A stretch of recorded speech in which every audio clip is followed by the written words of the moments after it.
all across America and around the world. This is Veterans Radio. This is Veterans Radio.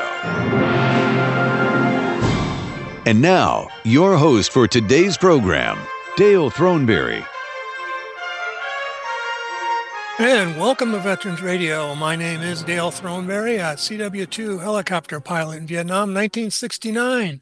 Welcome to our program. I'm pretty excited. We're going to be talking with David Maulsby. He is the Executive Director of Support and Giving for the PTSD Foundation of America. And this is something available for you folks. If you have any questions, you can give us a call here. The local number is 734-822-1600, 734-822-1600. If you have any questions for David, we're going to be talking about what they do. Sounds like it's a really great organization. I think you'll find the story is going to be cool. And then the second half of the program, we're going to be talking with Lem Genovese. Lem is a veteran troubadour. He writes his own music. He plays a 12-string guitar, and he just happens to be one of our guests at Radio on the River next weekend.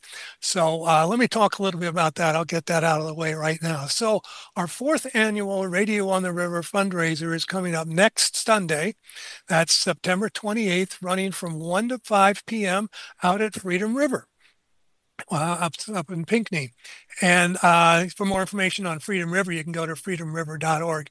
It's kind of an organization that is very similar to one that the PTSD Foundation has got down in Texas, Camp Hope. This does the same thing. Got a lot of great things going on for veterans. Anyway, we are going to be out there next weekend. And we are going to be providing music with Lem as one of the providers. A couple of other musicians are going to be there as well. We've got a helicopter coming in from the Michigan Flight Museum, and you can purchase rides on it, or you may be able to win some rides through our raffle. So I want to make sure that you mark that calendar. Come on down. This is our only fundraiser of the year. We will not be asking you for anything anymore this year. So it's a great opportunity. So if you want to know more about it, and how you can buy tickets and so forth, just go to our website, veteransradio.org, and click on the helicopter up there at the top of the main screen, and it'll take you with all the information, all the people that are going to be there. It's sort of like a vet fest almost. There's going to be a lot of different service organizations that are going to be there. Plus, there's going to be storytelling, music, the bake sale, which I thought was kind of interesting. Lots of great raffle items and so on and so forth. So mark your calendar for next Sunday. That's September 28th from 1 to 5 p.m. Out at Freedom River. Okay, takes care of that. But I also have to thank our other sponsors. As many of you know, being on radio is not free. No radio free radio here right now, but we do have some great sponsors. I want to make sure that we thank them. Number one is Legal Help for Veterans. Legal Help for Veterans specializes in veterans' disability claims. Give Legal Help for Veterans a call at 800-693-4800 or go to their website, legalhelpforveterans.com. The National Veterans Business Development Council, better known as NVBDC, is the nation's leading third-party authority for certification of veteran-owned businesses. For more information, go to their website, nvbdc.org, or give them a call at 888-237-8433. Remember, if you are a veteran-owned business and you want to do business with the federal government or with many corporations, you need to be certified as a really real live veteran-owned business. And these are the folks that can get you that certification. So again, that's nvbdc.org. PuroClean, known as the paramedics of property damage. Each PuroClean office is independently owned and operated.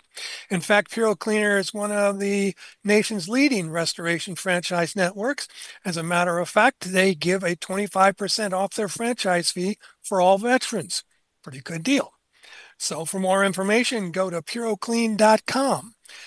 The Irwin Press Corps, American Legion Post 46, and the Charles S. Kettles Vietnam Veterans of America in Chapter 310, both of Ann Arbor, Michigan. If you'd like to support Veterans Radio, and we hope that you would, please go to our website, veteransradio.org, and click on the donate button. Thank you in advance for your support. All right, let's get into the program. So joining me right now is our guest today. Where did I put his name? There we go. Yeah, hi, David. I got you right here. There we go. I got too many pieces of paper here in front of me today. All right, so this is David Maulsby, and David is the Executive Director of Support and Giving for the PTSD Foundation of America. So, David, welcome to Veterans Radio. Thank you for having me. Appreciate the opportunity. So, tell me a little bit about you. What is your military background, if you have one, or how did you get involved with this organization? Yeah, I'm a civilian, so that's all right. We'll talk to you. It is what it is. Yeah, so helped start what we currently have as a mission of the PTSD Foundation back in 2009, helping veterans and their families who are dealing with combat-related post-traumatic stress. That's our mission. That's what we're very focused on all day, every day, trying to lower the number of suicide rate, but also all the other issues that come out of PTSD that are not as much talked about, but just as debilitating and detrimental to our veterans community. So we're doing everything we can to help support our veterans and bring them to a healthier lifestyle.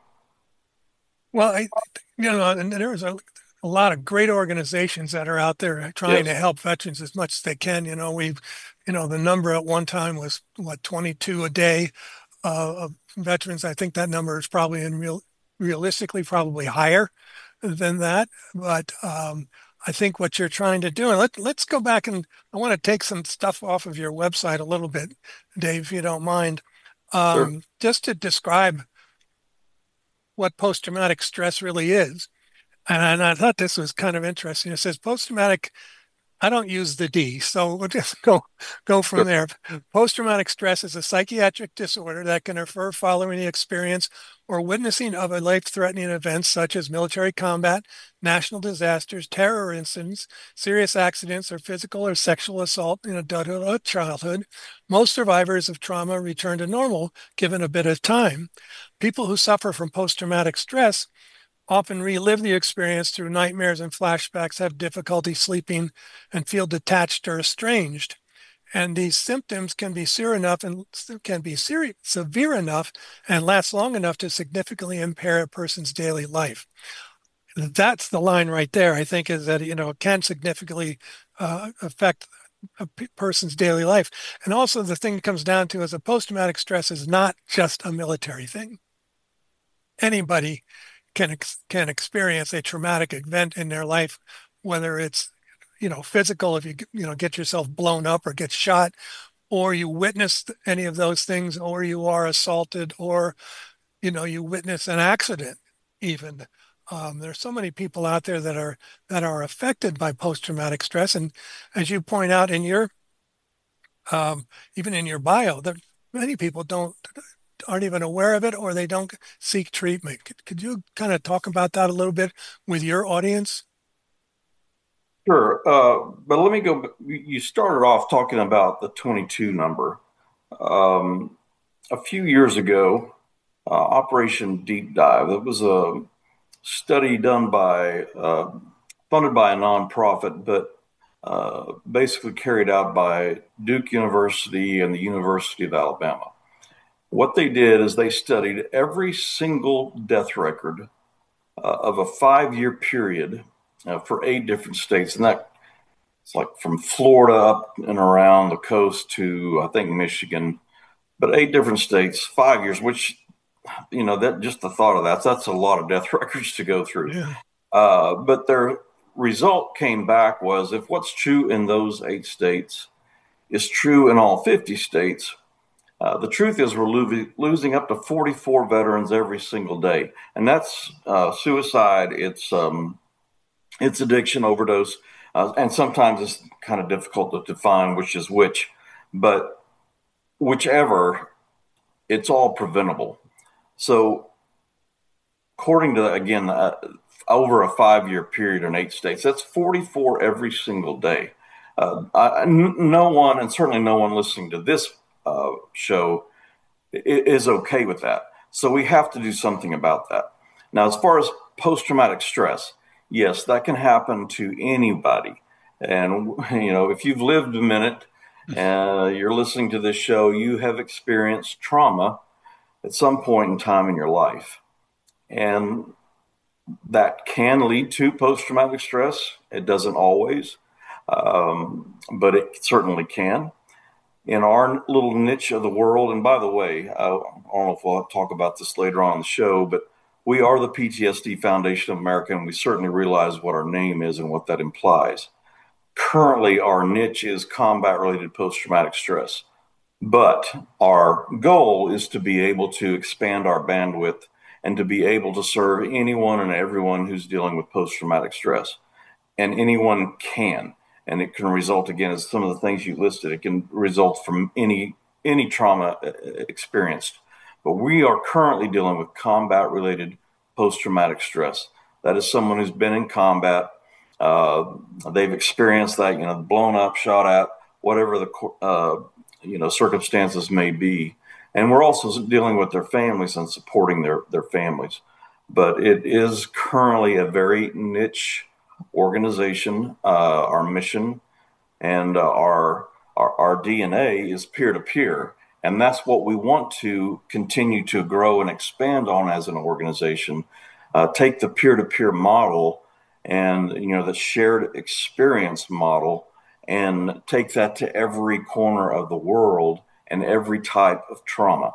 So if it's a sexual abuse situation, for instance, the best person to talk with is someone who has also experienced that a little further down the road and how to recover from that and how to go forward with that. And that's what we're doing. We're bringing in veterans from all across the country, every era of war that you can imagine. We've got some Vietnam vets in our program currently.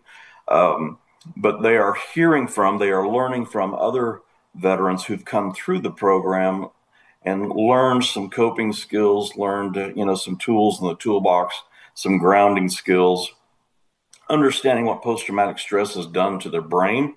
And in addition to that, we're reaching out to the family. We learned believed a long time ago, if, for instance, we bring Johnny who comes home from war and he's got his arms and his legs and his eyes and he looks okay, but he's mentally struggling. The war came home with him in his mind.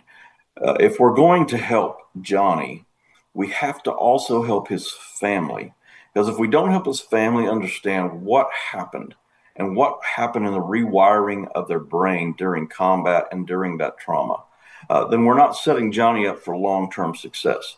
So we have to not only help the veteran, but we also have to help the veteran's family understand what happened, why the veteran's acting the way they're acting. It sounds very personal. It feels very personal, but that's not what it is.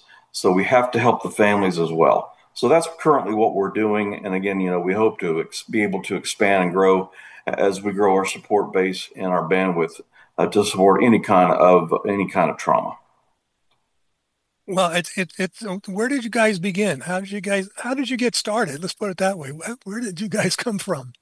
Yeah. So in 2009, we started our current mission, which again is peer-to-peer. It's a faith-based program. No one has to believe or agree with anything I believe or anything else. But, generally speaking, I'd say 99.9999% of the guys that come our way had some sort of a faith system before they went into the military. They see what they see, they lose what they lose, they smell what they smell, all that. And it's very understandable. Somewhere along the way, that connection with their faith is completely decimated. What we want to do is try to help them kind of wrestle through that, ask the question, the most normal question imaginable for any human being in any trauma. Where was God? Why does God allow? If there is a God, why does God allow these things to happen? So we want to ask that question and help that veteran work his way through it.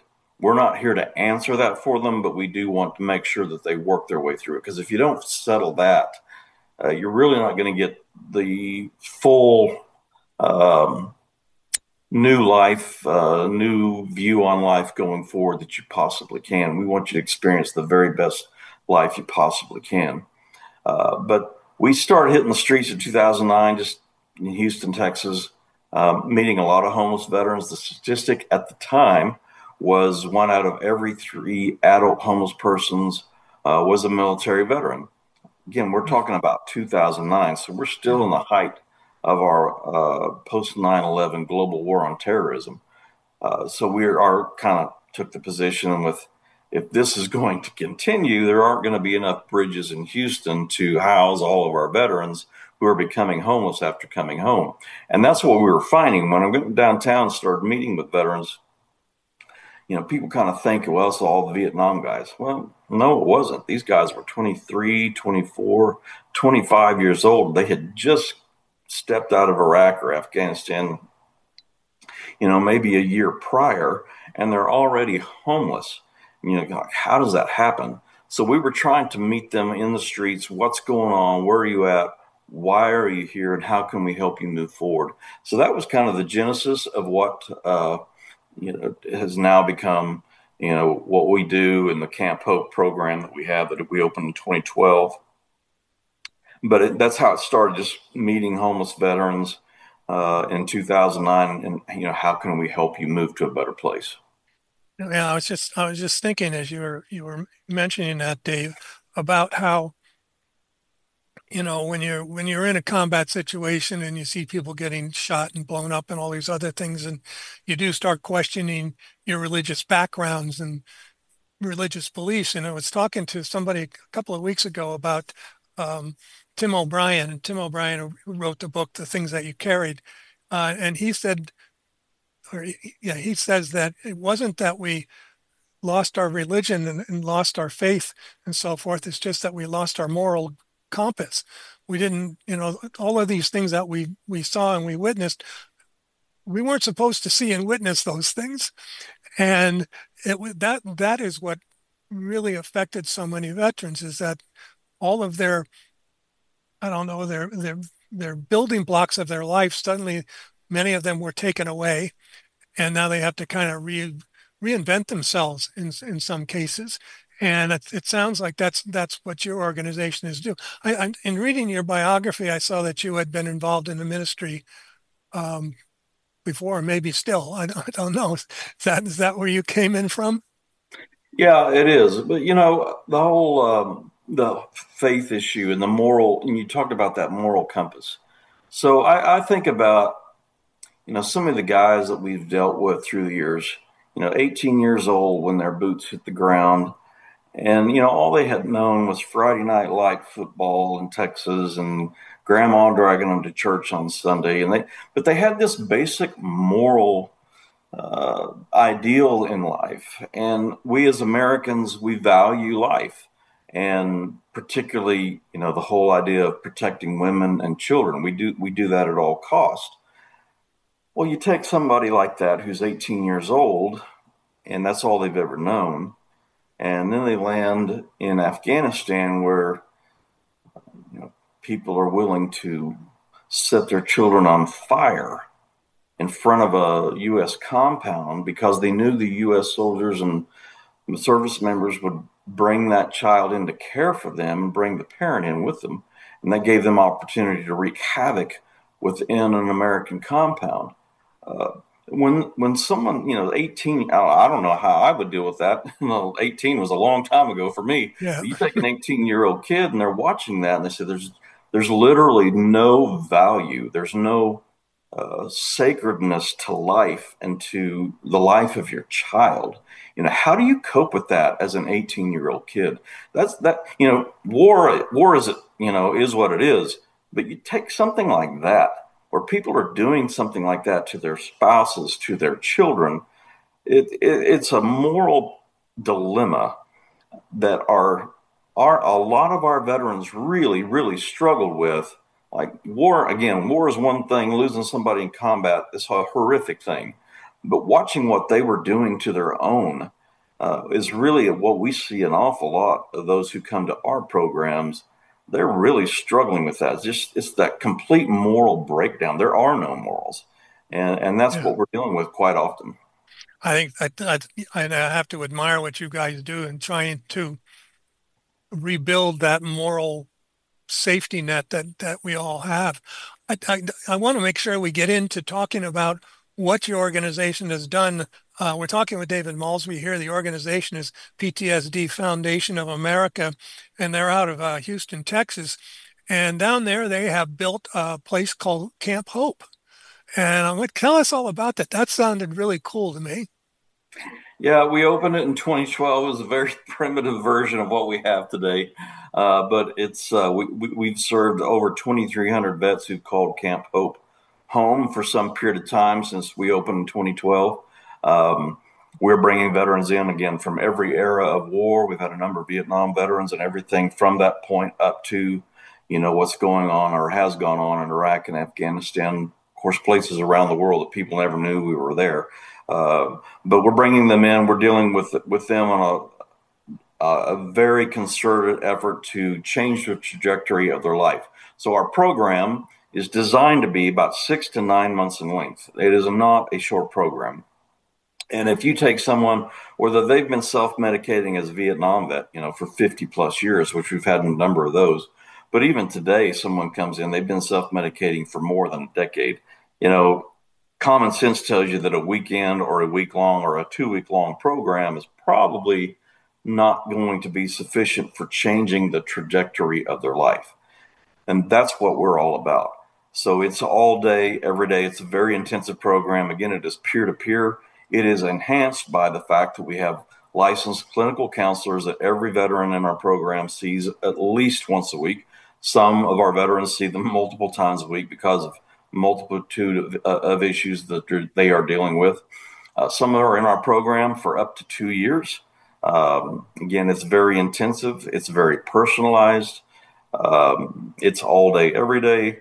But we've had some great success in seeing some complete life change. The great thing about it is a peer-to-peer program, truly. So every mentor is a graduate of our program. The guys who run the program, our director of Camp Hope, our manager of Camp Hope, all those folks are guys who came through our program and successfully completed it and now are turning around and running and enhancing the program. So it's all at zero cost. We believe the veteran, their family, they've paid a high enough price. It's our turn as a community to take care of our veterans. So it's at zero cost. We'll fly them in from anywhere in the country. When they complete the program, we will fly them home. If they choose to go back home, and once they get here and they kind of see how Houston and Texas takes care of its veterans, they kind of want to stay here. So we have a lot of that. But we want to do everything we possibly can to help those veterans begin not a better life, but a brand new life that quite often is better than they ever thought was possible for them. And again, all at zero cost. This is interesting. I want to talk a little bit more about this Camp Hope thing because what you have done there is you built the campus with housing, food, exercises, events, all kinds of things there, haven't you? And that, well, you started off small, as you mentioned, and now kind of tell our audience what was there and what's there now. Yeah. Well, originally, it's a 5 acre tract of land. It was originally two buildings that was one vacated construction office. So if you just think of a construction trailer, that's what we start off with. We cut it in half. Half of it became our first office and meeting space on our campus. Half of it became our first housing space. We turned it into a duplex, 4 bedrooms each side. Both sides had a kitchen, 2 bathrooms, queen size beds, any kind of recovery. Obviously, we know that rest is a big important part of that. So we wanted it to be as comfortable as possible. But if you go back 2012, 2014, 15, there were a lot of stories going on around the country. Veterans who had gone to the VA, because that's what you're supposed to do. You're struggling, go to the VA. Well, they would go there and only be told, we don't have a bed for you, but if you'll come back in 30 days, we'll have a bed. Well, what was happening at the time was a lot of those veterans were becoming statistics in that 30-day waiting period. So our our commitment was we are not going to be the last. No, we don't have a bed for you. So we ended up pulling out queen size beds. We put in, bunk beds, fold out couches, whatever. We had 23, 24 guys living in that house that was designed for eight at one point in time before we were able to build the next house. Today, we're able to house up to about 100 veterans. We have about 80 currently living with us. We provide everything that they could possibly need while they're here. We aren't everything, but we do a lot of networking. So, for instance, we're not a medical facility, but we will work both with the VA and also with private doctors, dentists, oral surgeons, that type of thing, to provide anything and everything a veteran may need while they are with us, again, at zero cost. So it's a great community effort. If you can imagine 80 guys coming in, all with mental health issues. Many of them have been prescribed 13, 14, 15 different medications by the VA. Yeah. We have to secure all of those because 90% of those that come into our program will raise their hand and tell you they're an addict. So we have to secure all those. We have a medical staff and team that provides, make sure you come through and get your medications for each and every day. And we're hoping to beef up what we're able to do medically over the next couple of years. But we provide not only the peer-to-peer program and the classes that we do as a team, but we also do equine therapy both on and off campus and a number of other therapies that our veterans are exposed to while they're with us. Sounds like you got a whole lot of things going on there, but you're not just confining yourself to Houston, are you? No, so we have a number of outreach programs. So Houston, if you kind of think of the St. Jude model, we bring veterans from all across the country to Houston for Camp Hope, but we do outreach. So if you think of an AA or an NA or any other kind of support group, we do those in several different cities across the country. We also do it on Teams technology. So anywhere you can connect to the internet, you can be a part of that. And you don't necessarily have to be a combat veteran to be a part of that. We've had law enforcement, first responders, a number of other folks who've been a part of those virtual support groups. So it's a little more lenient on those groups. The great thing is it's all confidential. Nothing is being divulged to, law enforcement. None of your superiors are going to know that you're in our support groups. Right. So it's all very confidential. You guys are doing a great job. I have to admit that. Camp Hope is part of the Post-Traumatic Stress Foundation of America. So if I wanted to help out here, maybe either financially or volunteer, or I need to go there, how do I do that? Yeah, so the website is ptsdusa.org. All the information about Camp Hope, all the information about our support groups, both for the veteran and for the family member, all available, ptsdusa.org. Obviously, you can donate. There's 1,000 ways to volunteer for our organization. All that information is available through our website. But I also encourage people, Facebook, what was formerly known as Twitter, now known as X, and YouTube, PTSD USA, on all of those. Please follow us, like us, reshare, retweet, all of those things. It's free. It costs you nothing. And you might be a part of helping save somebody's life. PTSD USA on all of those platforms. Wow. I think this is there are so many great organizations across the country that are, trying to help their veterans community. And then the cool thing, I think, is that they're taking care of their veterans, but they're also spreading themselves out and starting to take care of, as you mentioned, police, fire, EMTs, other people who have been involved in some sort of traumatic experience in their lives. If I wanted to come to Camp Hope or just to the PTSD Foundation, how do I get a hold of you? So I've got a listener out there and says, this sounds like something that I need. Is there any qualifications that I have to meet? For Camp Hope, the qualifications are pretty simple. You have to have your DD 214 that tells us you were in a combat zone. Preferably, you would have a PTSD diagnosis, but if you don't, we will still talk with you. And again, we identify that you've been in a combat zone and we can identify some of your issues. We can identify you've probably got PTSD, whether it's diagnosed or not. And then you have to have a desire to change your life. I mean, that's really the only three criteria that you have to have. You have to want to, it's not a lockdown facility. You don't have to stay there. You have to choose to stay there. So if you have those three things in your life, we will take care literally of everything that could possibly be needed to get you into the program and through our program and then back home. Well, I encourage our audience out there to go to their website. That's ptsdusa.org and find out more information. They've got all kinds of really interesting and cool stuff on there that will help you out. They've got a great logo. I'm not going to give that away because you can't see it anyway on the radio, but that explains it. And so, David, I want to thank you so much for being on the program, and let us know what's going on with PTSD USA, and we'll see what we can do to get the word out for you. Again, thank you so much for the opportunity. I wish I could be there with you next weekend. That sounds like an awful lot of fun, so I hope that's a great success for you guys. But yes, please check us out on our website, our social media. We need all the help we can get. We got a big task in front of us. You absolutely do. You absolutely do. And thank you very much for what it is that you and your organization are doing. We'll be in touch. I promise. Keep you on. We'll add you to our mailing list. And thank you very much. And vice versa. Okay. Thank you very much. That was David Maulsby. And David, again, is with the organization PTSD Foundation of America.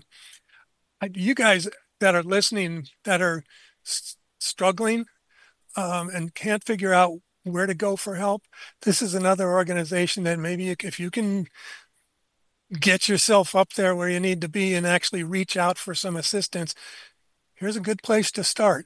No, not just them, but there are places I mentioned that are all over the country that are out there for you. So any veteran that's listening or family, that's the other thing. A lot of times the veterans don't know, they're out there having difficulties with their addictions or whatever it is that they're trying to get worked out with. And the families are stuck trying to help them out. And so sometimes it's the family that will come up with a recommendation, whether it's through your local VA or if it's through an organization such as the Post-Traumatic Stress Foundation. You can do this. You can help these folks out, and they're out there for you. And most of them are there's no cost involved whatsoever. All we got to do is try and get these men and these women there. So please, please, please. Help your family member out, help your spouse out, your daughter, your son, grandson, whoever it is. If they're having difficulty with life, there are many, many places there that will help them. And we'd love to be able to direct you in the direction that you've got to go. All right, we're going to take a quick break here for our Medal of Honor segment. As you know, Medal of Honor is our nation's highest award for valor, and we like to play one every week for you. And this one is from Korea.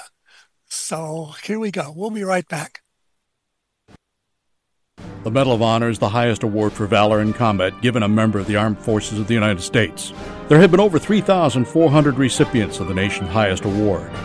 This is one of them. PSC Eugene Obregon pulled a fellow Marine to safety, then shielded his body with his own. Details after this. If you have a VA claim denied by the Board of Veterans' Appeals, contact Legal Help for Veterans at 1-800-693-4800. They're experts in handling cases before the U.S. Court of Appeals for Veterans Claims. Their number again, 1-800-693-4800. While serving as an ammunition carrier of a machine gun squad that was temporarily pinned down by North Korean fire, Obregon observed a fellow Marine fall wounded. Armed only with a pistol, he unhesitatingly dashed from his covered position to the side of the casualty. Firing his pistol with one hand as he ran, he grabbed his comrade by the arm with the other hand and dragged him to the side of the road. Still under enemy fire, he was bandaging the man's wounds when hostile troops of approximately platoon strength began advancing toward his position. Quickly seizing the wounded Marine's carbine, he placed his own body as a shield in front of him and lay there firing accurately and effectively into the hostile group until he himself was fatally wounded by enemy machine gun fire. Obregon enabled his fellow Marines to rescue the wounded man and aided essentially in repelling the attack. The Medal of Honor series is a production of Veterans Radio. Military veterans touch everyone's life. I'm guessing right now you're thinking of a veteran, a close friend, relative. Maybe it's you. Even the toughest of us sometimes need help, but don't know where to turn for support. You don't need special training to help a veteran in your life. We can all help someone going through a difficult time. Learn how you can be there for veterans. Visit veteranscrisisline.net. veteranscrisisline.net. A message from the U.S. Department of Veterans Affairs.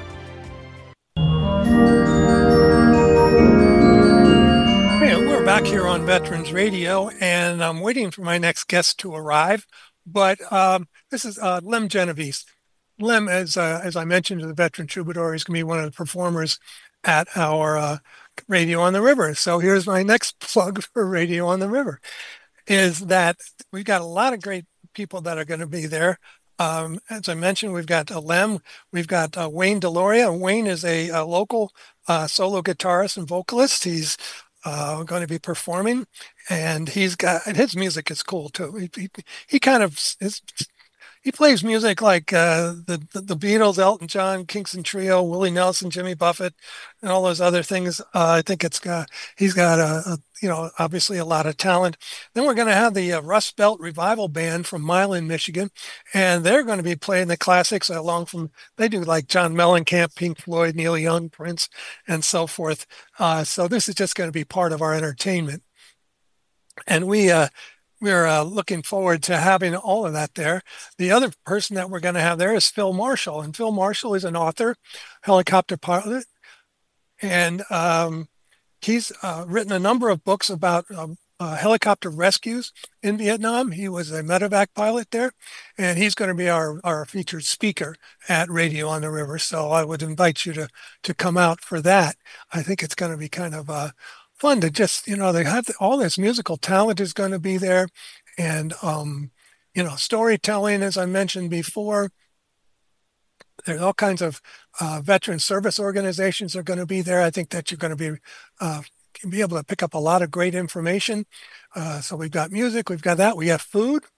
Yeah, lots of food is going to be there. We've got, as I mentioned, the helicopter ride. So there's something that is going to be really enjoyable because we're giving away, I think it's at least three, possibly more than that, rides on the helicopters. And so, but you've got to be there, obviously, and purchase a raffle ticket, and maybe you can get that ride. And the cool thing about this helicopter is, this is from the personal side, is that it was with the 240th Assault Helicopter Company in Vietnam. They were called the Greyhounds. And the 240th happened to be what they call a sister company of mine, meaning we were in the same battalion. I was with the 195th Assault Helicopter Company, the Sky Chiefs. But the Greyhounds got permission from Greyhound buses, for those of you old enough remember Greyhound buses, who took us everywhere, to use their logo on the side of the bus. So it's really cool. And so anyway, they'll be flying around the area around Freedom River, and I think that you'll find it really kind of cool to see it. So they'll be there, musicians will be there, food will be there, you will be there, I hope. As I mentioned, this is our fundraiser. It's free admission. You can come in. They've got a great, cool entrance into Freedom River. So there's no charge for that. All the other things, of course, are the tickets and the raffle tickets and so forth. Those are the fundraising opportunities there. I just got an email that we got some really great books that we're going to have for you there, where you're going to have paintings, music, everything. It's going to be cool. I think you're going to really enjoy it if you do come out. So I'm going to play a little music here for you as soon as things get a little bit hairy on as we're waiting for Lem, and I'm trying to get a hold of our engineer here, but he's on the phone, hopefully with Lem. Let me give you some more information here. I got to get to that screen as fast as I can here. Oh, here we go. All right. So here we go. Raffle items. This is what we've got here. We've got 2 flight vouchers. We've got 2 flight vouchers for iFly Detroit. That's the event where like skydiving, but you're not outside. It's got these big fans kind of hold you up in the air. That's one of our prizes. Gift certificates from for golf, of course. 2 tickets to the Purple Rose Theater. An hour spa package for 2 to the Oasis hot tubs. Holidays Restaurant, Carlisle Grill, Olive Garden, Black Rock. A couple of range passes to Ann Arbor Arms and Range USA. Let's see, 1 hour jump tickets at lunch.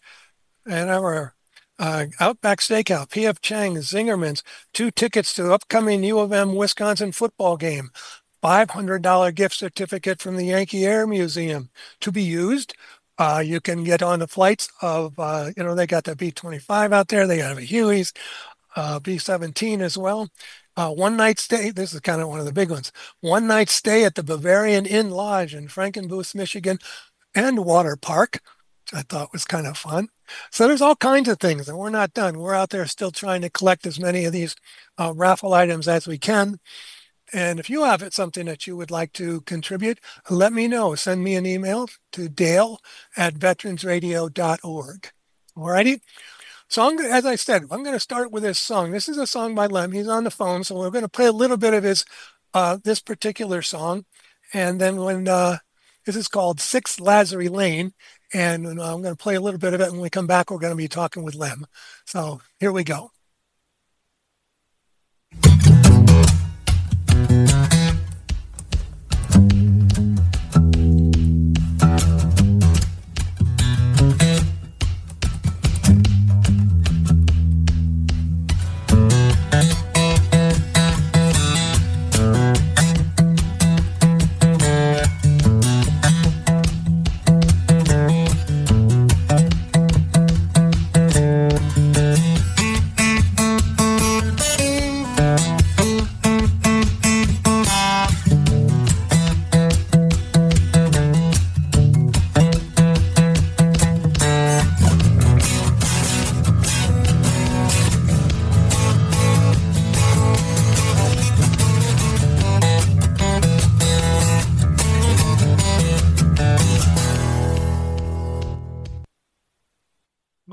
That's Lem Genovese, and Lem Genovese is joining me on the line. Hey, Lem.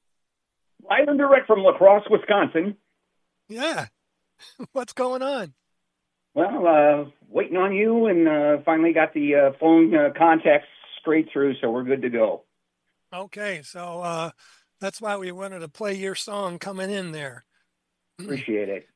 Yeah, that's one of my all-time favorite instrumentals. It's a lot of fun to play, and So Lem, you are going to be coming out here for Radio on the River, and we're really grateful to have you.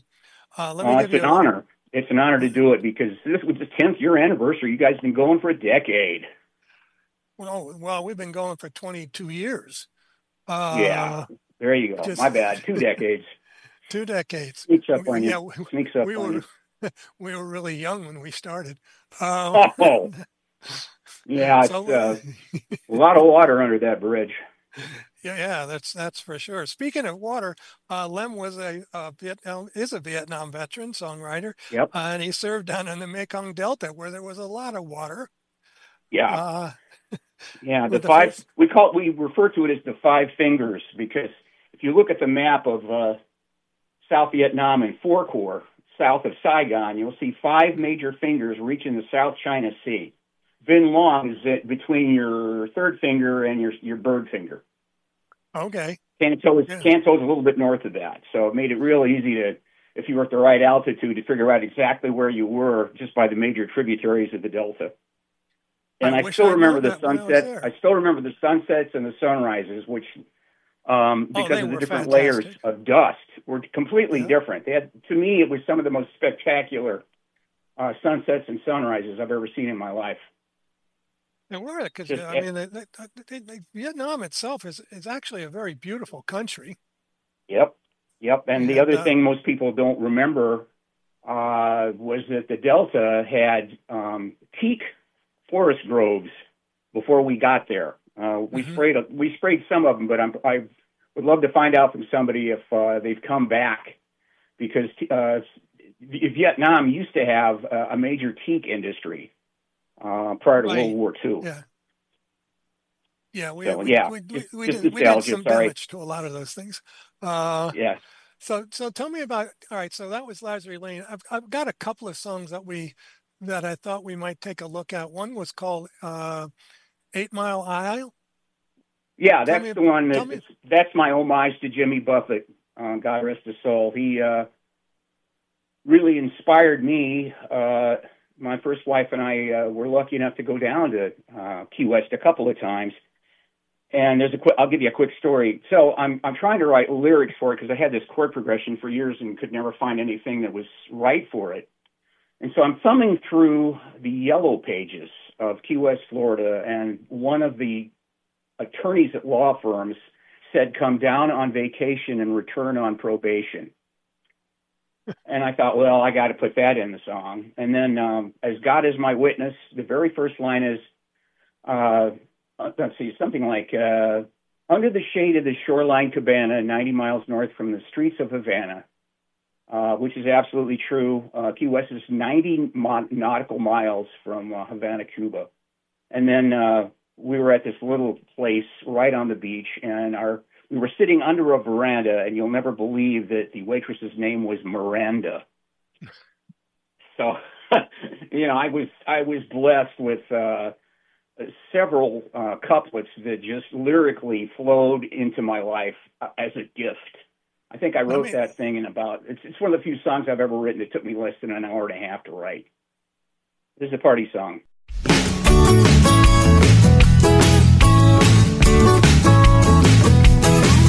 Admire the sunset from this veranda. Serving up the drink is our waitress Miranda. Came here to escape Yankee snow and ice. The key lime pie, she offered bad as a lice. Whereas we'd rather be than sit beneath the grove with some old palm trees. Sample the taste of a brutal libation and conquer a public like some foreign nation.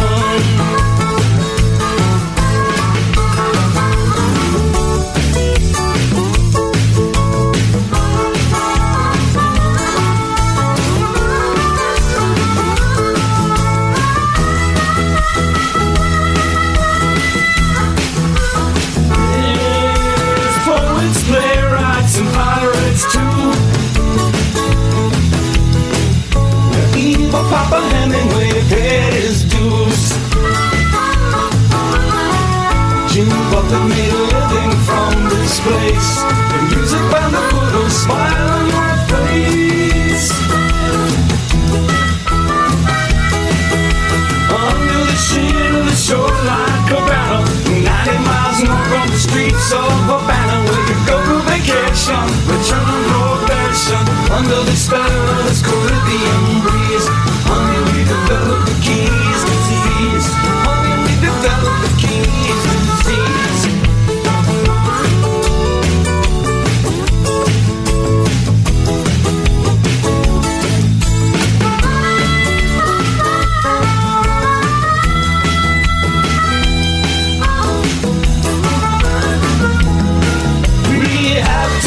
An afternoon siesta to recover from last night's fiesta. Smile a while on the 8 Mile line. Smile a while on the 8 Mile line. Smile a while on the 8 Mile line.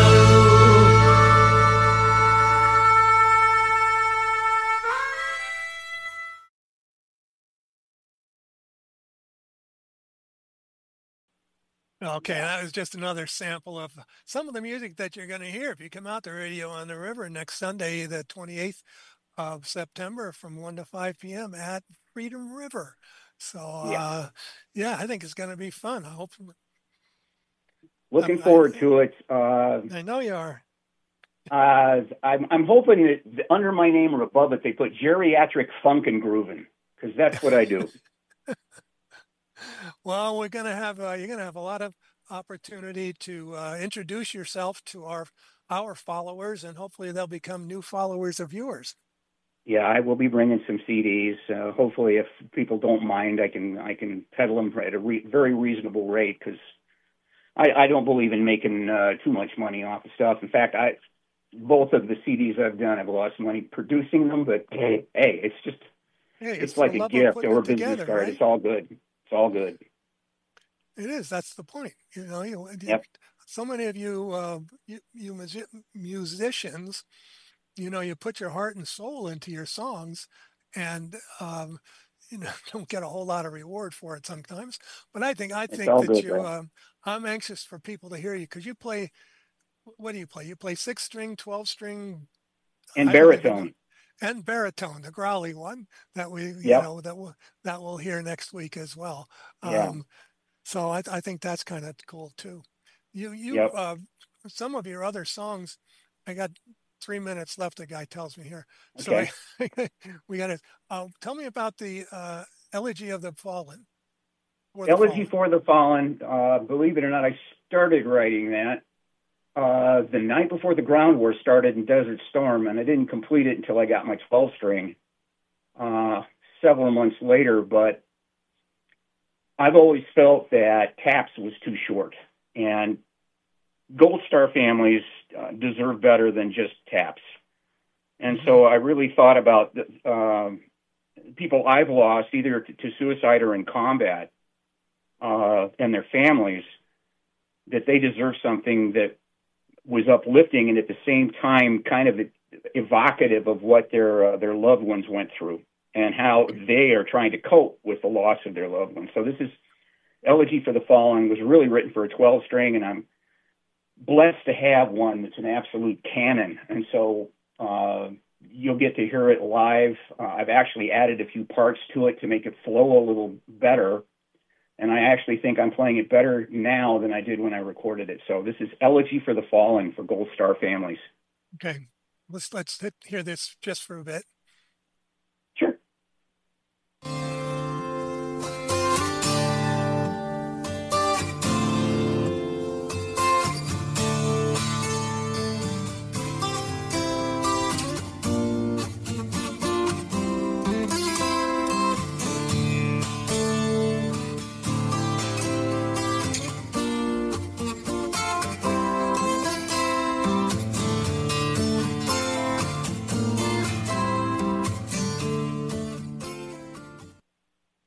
Okay, this is all Lem Genovese's music, and I'm really encouraging everybody to come on out and listen to Len.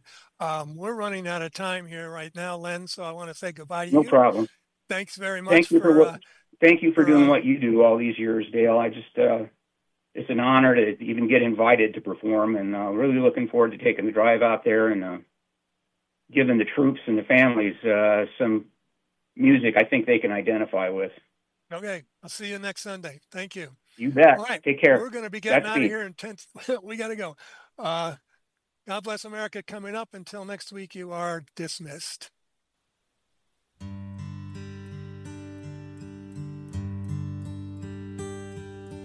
God bless America, land that I love.